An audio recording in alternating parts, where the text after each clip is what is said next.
everyone, Jeb again. So this is part 2 of our interview series. So you're there early, you're waiting, and you finally get the call. They want you to come in, they want you to do the interview in whatever interview room they use, whether it be a booth at McDonald's or a room that they have out back. So how do you impress from here on out? How do you get it known that you're the right person for the job? First things first, whoever it is that comes to get you, make sure that you shake their hand. More often than not, it's going to be the person that's interviewing you. And you want to set a good example from the beginning that you're a trustworthy person and give them a good feeling about who you are. So when they first come up, make sure you stand up and shake their hand firmly. We will try to go over handshakes with you so that you understand what a good handshake is, but it should be firm. You don't want a handshake that really doesn't grasp the hand very well. You also are not trying to kill them. This isn't a show of strength. As they turn to walk and you follow them into wherever it is that you're going to be interviewing, now's a good time to have small talk with them. I like to say this does 2 things. One, the first thing it does is it shows them that you're friendly. The other thing it does is you're going to get a response from them one way or the other. Now, these people have gone through probably many interviews, maybe in just that day. So they may be a little grouchy. But this is a good indicator of how they answer back to you for whatever your question is. If their answer is very gruff, this might not be the place for you. You might not want to deal with this person for the rest of your working time. If they come back and they're very chipper, you may realize you're working for a great person, and this might be something you want to consider more than you originally thought about. You should probably, ahead of time, just to make things easier on you, come up with a standard question. Not everybody's going to ask how your day is. That's a great one to start off with. But there's other questions you might be interested in, just in how the day has gone or how their interviews have gone. Something that starts small talk, and like I said, just to make it seem like you're friendly. Now, when you walk into the room, a lot of times for a first job, it's going to be just one person interviewing you. If it's not, if you get into the room and there's multiple people at the table, make sure that you shake everybody's hand before you sit down. Now, this may seem silly, but like I said before, it's the proper thing to do. What we're trying to set you up for here is the idea that you're doing everything you possibly can to get a job. You could skip this portion and not shake hands with everybody, but do you want to take that chance, or do you want to just shake hands with everybody and hopefully that puts a better foot forward for you? Now, when you sit down in front of these people, whether it be 1, 2, 4, however many it may be, your body language is going to tell a lot to them. You're going to want to sit up straight, and that's something you may have to practice. A lot of us are not used to sitting up straight. We slouch on the couch, we slouch in our chair, we slouch at school. By sitting up straight, what it shows is that you're confident. If you lean too far forward, people get a little iffy as to why you're so close to them. If you're slouched back in the chair, people get the impression that you're just not into this. If you're sitting up straight, sitting with your hands right in front of you, it shows that you're attentive, that you're confident, and really sets the tone for how people view you for the rest of the interview. You may screw up on questions from here or there, but the fact that that first impression that they had from you shaking hands and you sitting up straight was that you're a confident person can usually carry you through an interview. So now that you're sitting down, you're confident, you're straight, what do you do with your hands? We always recommend that you just fold them in front of you. If there's a table in front of you, you can keep them on the table in front of you, usually clasped together. If there's a table in front of you and you can get your hands underneath the table, that's a good thing to do too.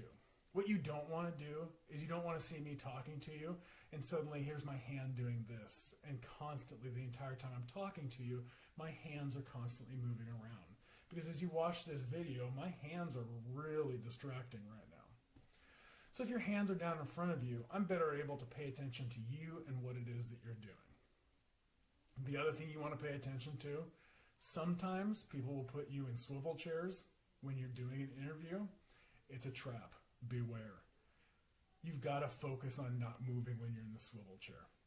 It can be very distracting for the person that's trying to ask you questions. They may ask you something that they're interested in learning about you, and because you won't hold still in the chair, it can be something that can be an irritant to them. So make sure that you're staying still, your feet are staying still, and that your hands are down in front of you. I'm not saying it's not okay to use your hands when you talk if you're a hand talker, because there's those people out there, but just try and keep it to a minimum as best you can. Now, when it comes to eye contact, you do not want to be creepy eye contact. If I sit and stare at you this entire time in the video, it kind of gets creepy after a while. Realistically, what you want to do is talk to people. If you think about something, it's okay to look up to in a corner every once in a while, but you don't want to stare at people. Make eye contact with them. Couple seconds. If there's two of them, it's a lot easier because you can just bounce from person to person. My biggest recommendation for you, I'm a very shy person. I don't like to make eye contact. A lot of times what I do is I stare at people's eyebrows. Now, it looks like I'm looking at you. Chances are I'm probably not. I'm probably looking at your eyebrows. It shows that you're confident, but you inside know that you're not really making eye contact. It's just one of those little tricks you can use to kind of calm you down and keep you going through the interview. Okay, so the tough part of the interview. Now we're going to start asking you questions. There's a lot of standard questions that get asked out there. And interviews range from 5 minutes to an hour long, depending on the type of job that you're applying for. Most kids that I talk to say that their McDonald's interview consisted of about 3 questions. Are you going to school? When can you work? Do you have your food handler's permits? Those are pretty easy. You can handle those. If it goes longer than that, you've got to be ready. Now, as I said in the other video, there are a lot of websites out there that list a lot of questions that can be asked of you. And depending on the place that you apply for, the questions are going to be tougher or harder than each other. So reading those questions and practicing those questions is very, very important. Now, when you get asked a question, what do you do? The first thing you got to do is not say one-word answers. So if I say, tell me about yourself, and your answer back is, I like bikes. Cool, but you haven't told me anything. You really need to tell a story. So if I say to you, tell me about yourself, I'm a 17-year-old male, and I'm looking for a job to kind of start off my working career. I really worked hard with my grandpa over the summer, and I enjoyed actually having something to do, and I really want to try doing that here.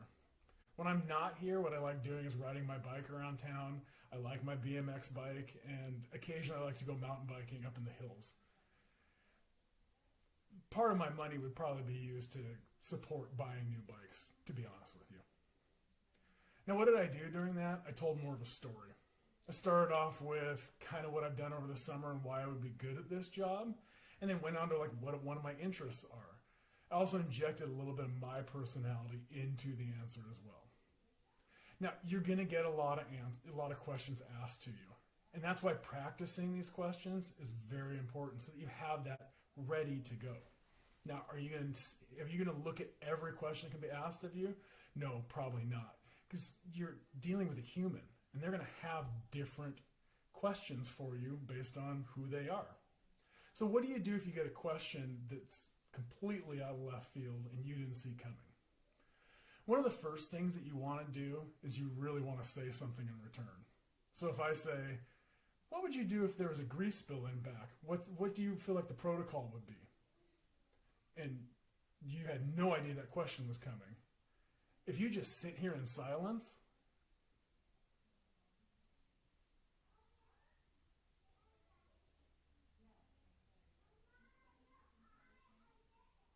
that's awkward for everybody. That was only 6 seconds of silence. Now, as you think about answers that are tough, it can last 6 seconds, 15 seconds, 20 seconds, and we all get very uncomfortable.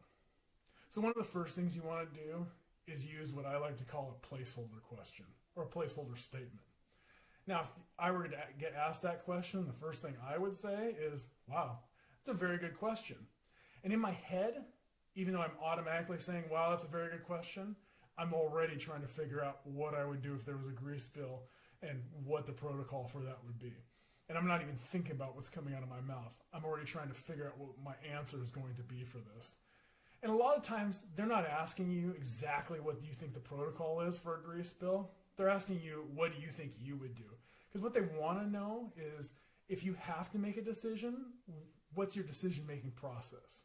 I mean, are you going to ignore the fact that there's a grease spill there and pretend like, I didn't see anything because you don't want to clean it up? Or are you immediately going to put out signs, put down kitty litter, make sure everybody's safe? That's what these questions are about, just checking to see what your process is. Now, when the questions get done, more often than not, people will say, do you have any questions for me? I will tell you right now, everybody that I talk to that does interviews, the most frustrating thing they have is that nobody ever has any questions. Realistically, you don't work here. You don't know barely anything about this place. If your best friend works there and has told you everything that there is to know about working there, you still don't know everything there is about working at this place. Having a question at the very end of the interview that piques the interest of the other person is very important.